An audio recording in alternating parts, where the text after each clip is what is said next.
It had been minutes since a man, dressed in a painter's mask and landscaping gear, had pepper sprayed a Brinks truck employee and made off with $400,000 in cash. Police were doing their best to locate him, but information was coming in from more than one person and then had to be relayed out. It was frantic. What was your emergency? Yes, I'm calling from Monroe, and I've just spotted a guy running out of a bank with a bag of money. Hi, this is Ada at Bank of America in Monroe. So we had, I guess, an attempted robbery. In the moments after the theft, 911 operators received 6 calls from the scene of the crime, including a call from inside the Brinks truck. What are you reporting? Our carrier money guy's getting robbed. There were differing accounts of the suspect's appearance. Okay, what does this guy look like? He had a blue surgical mask over his mouth. It was a younger gentleman. I think he was wearing a black shirt. And where exactly he had gone. All right. Where is the person that did this? I don't know. He's outside. He ran up to the guy and he fled towards the ATM machine. So what is that? That's east, towards east? I followed him as far as I can. I'm in my car. I'm at an equipment rental spot across the street from the bank, and he's run into a park down here. Do you know who did this? Do I know who did it? No, we don't. He couldn't tell if it was a boy or a girl or male, female, whatever, but he just said there was somebody floating on the river.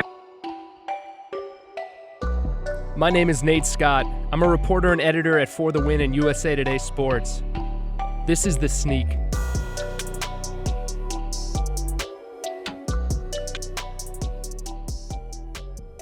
Eventually, the message became clear. The thief had gotten in an inner tube and was making his way down Woods Creek under Route 2. Well, the gap under the Route 2 bridge was only a couple hundred yards. Police had to drive back over a quarter mile to get to the road that crossed the highway. It was something only someone who knew the town well would have understood. Let's go back to the lead detective for this case, Tim Buzzell. Unfortunately, when that officer got there, he finds the inner tube or floating device in the river, but the suspect's gone. When police finally found the inner tube, it was on the far side of the creek, leading them to believe the suspect had gone into Al Borland Park, which is named after former Monroe City Councilman and schoolteacher Al Borland, and not Al Borland from Home Improvement. Anyway, they called in the K-9 unit, thinking the dog would find the thief hiding in the woods. But the thief wasn't in the woods. At that moment, he was walking into a local realtor office, asking to use the phone, and praying that no one noticed his sopping wet feet.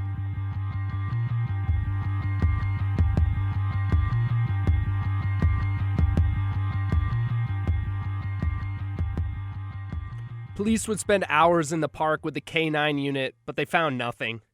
The FBI was notified and the manhunt continued, but by that time, police had assumed the man had gotten in a car and driven away. They weren't going to find him that day, so they surveyed the crime scene and took stock of what they had.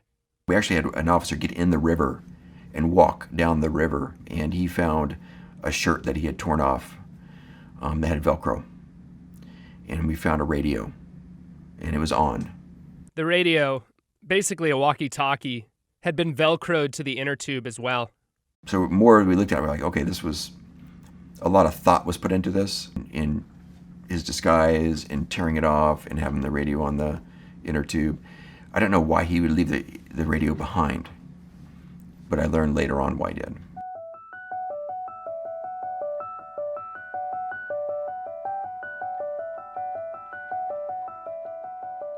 The police didn't have a suspect in custody by the end of the first day. What they did have, however, was attention on the crime. Were you surprised by the media attention that came? Yes, and it came pretty quickly. But they jumped into this, on the tube, getting away on a river, and then the DB Tuber thing came out. DB Tuber, the nickname that gave the story legs. An irresistible callback to another famous crime that occurred in the Pacific Northwest. Unsurprisingly, Mitch Ruth was involved. Once the facts of the matter started coming out that he actually got away in an inner tube, I thought that was almost kind of classic and humorous. It was like, well, the first guy to do anything, just like D.B. Cooper, gets away with it. And then it was like, oh, D.B. Tuber. And it picked up and ran from there. D.B. Cooper was an unidentified man who hijacked a Boeing 727 in 1971 on a flight from Portland, Oregon to Seattle, Washington. After authorities gave him $200,000 in cash to release the hostages aboard, Cooper had pilots take back off, then is believed to have tried to parachute by jumping out of the back of the plane. Authorities suspect that Cooper died in this leap, though the investigation remains open. So you dubbed him D.B. I Cooper. believe that to be correct because of D.B. Cooper. Was Mitch Ruth actually the one who gave the criminal his famous nickname? I don't know, but I sure as hell am not going to call Mitch Ruth a liar. Whatever the origin of the nickname, what is for certain is that people were talking about the crime. In Monroe, across the country, around the world.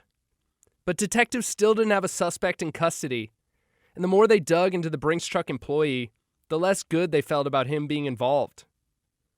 And then they got a strange visit. We had a city worker come to us and say, hey, I had a guy come and talk to me a week ago. It's a homeless guy. And he said he saw a guy that came and picked up robbery tools, a robbery kit.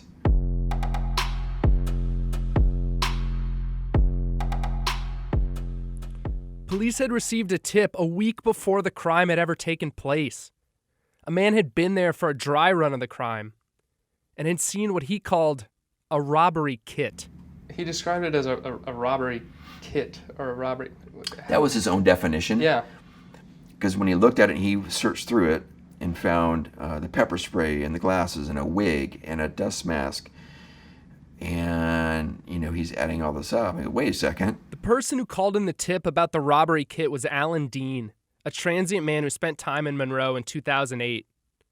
He discovered the bag next to a dumpster and looked inside, seeing the illicit gear. Dean had a burner cell phone with no credit on it, but he knew he could call 911. So he did. But there was a mix-up. When he called 911, they asked him where he was at. He goes, hey, I'm right near Papa Murphy's Pizza. And in the 911 call, the dispatcher, the call taker at dispatch, kind of got messed up and didn't hear him say Monroe. And so she gave an address, which was for Papa Murphy's in Arlington. A police car was dispatched to the Papa Murphy's in Arlington, where Alan Dean was not. Back in Monroe, Alan stood by the dumpster next to the so-called robbery kit, and he waited. Later on, he would tell a city worker, Randy Oesch, what he had seen, and then Randy would eventually tell police. Before that happened, however, while Alan was waiting for a police officer who would never arrive, someone else showed up at the dumpster. So finally, someone arrives in an SUV, gets out, goes over and picks up all these items, puts them in the SUV. Well, Alan Dean goes, hey, I know what that's for, and confronts him. Alan was face-to-face with the suspect. And the suspect says basically something like mind your own business or something, and gets in the SUV and leaves. That should have been the end of it. A chance encounter. A missed tip. But then Alan Dean did something unexpected. A small act that came with massive repercussions. Alan Dean always does crosswords, puzzles, and always has a pencil and his crossword with him. And he got out his pencil and looked at the license plate and wrote down the license plate number.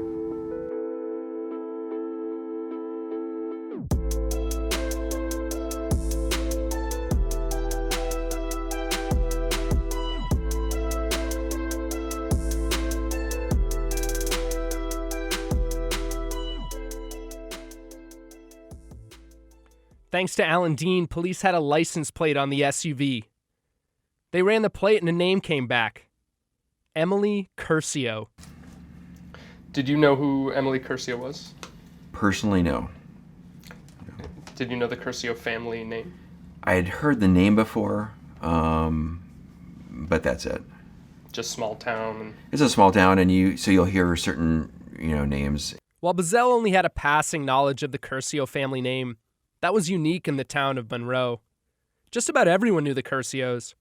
They ran a successful landscaping company in town and were a real part of the close-knit community, that special community which had drawn Mitch Ruth to Monroe all those years prior.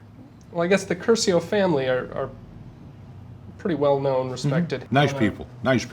They run a business. They did. I believe they've since fairly recently moved. But they were nice people. I've met them, and we have overlapping friends, and we have bumped into each other at social events. So yes, people knew the Curcios.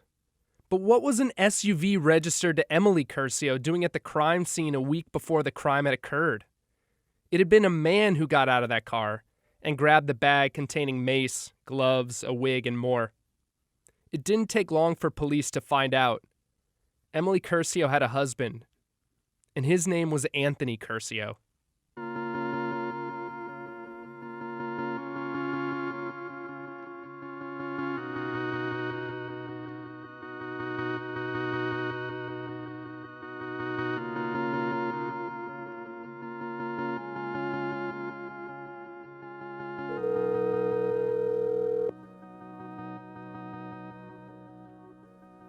Hello? Hi, Brienne. Yeah. This is Nate Scott from USA Today. Hi. How are you? I'm good. Brienne Peters is the first cousin of Anthony Curcio. While she didn't grow up in Monroe, she grew up not too far away. And while she was a full decade younger than Anthony, she remembers a cousin who was always eager to spend time with her and make her feel special. Describe Anthony to someone who's never met him. He was just very caring and humorous and nice, and like I said, always took time for me and my sister. He was always very into sports. Anthony was the youngest of 3 Curcio children. A former star wide receiver at Monroe High School, Curcio had earned a Division I football scholarship to play at the University of Idaho, just like his dad had. He and Emily had been high school sweethearts, and after college had by then moved back to Monroe, where Anthony was working in real estate. On paper, Anthony Curcio led a charmed life, but there had been whispers for years that everything wasn't perfect. You know, there was a long period of time around his teenage years, you know, early college, that we didn't really know what was going on, just the basics. You know, our families didn't tell each other what was going on. Mitch Ruth, who worked in realty in Monroe at the same time, had heard of Anthony Curcio as well. Anthony Curcio's name. You knew Anthony from the realty world. I was topically familiar with him. We're of different ages and so on, although I know he was from here and we had met. He was running some things in the realty world that weren't exactly above board. That's possible. During that time, there were a lot of people who were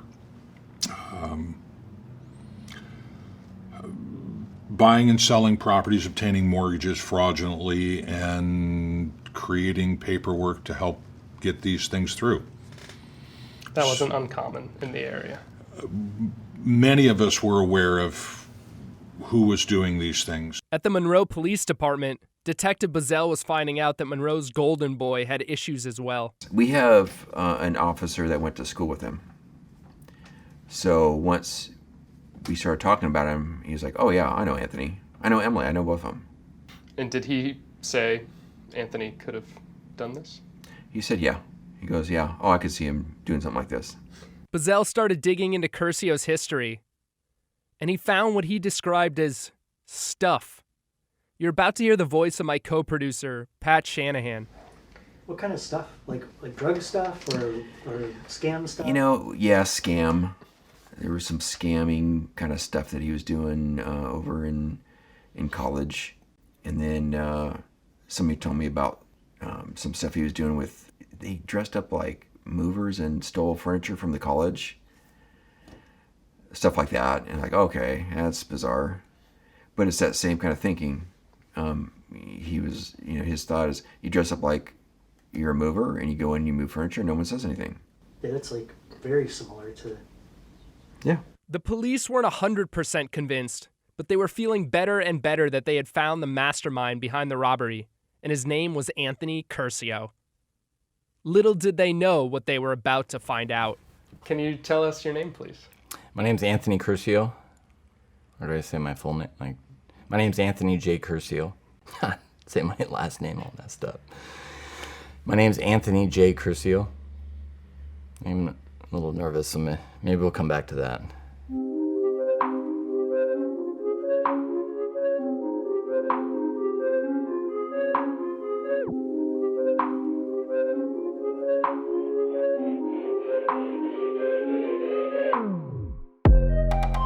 The Sneak is a project of For the Win and USA Today Sports.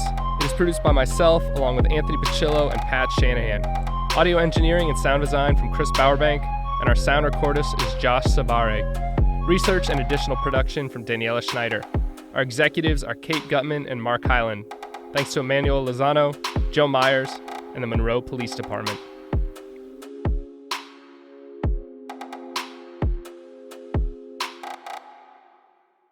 Hey sports fans, if you want to see more videos like this, check out some of our other ones right here. And if you like what you see, hit the subscribe button and stick around for more from USA Today Sports.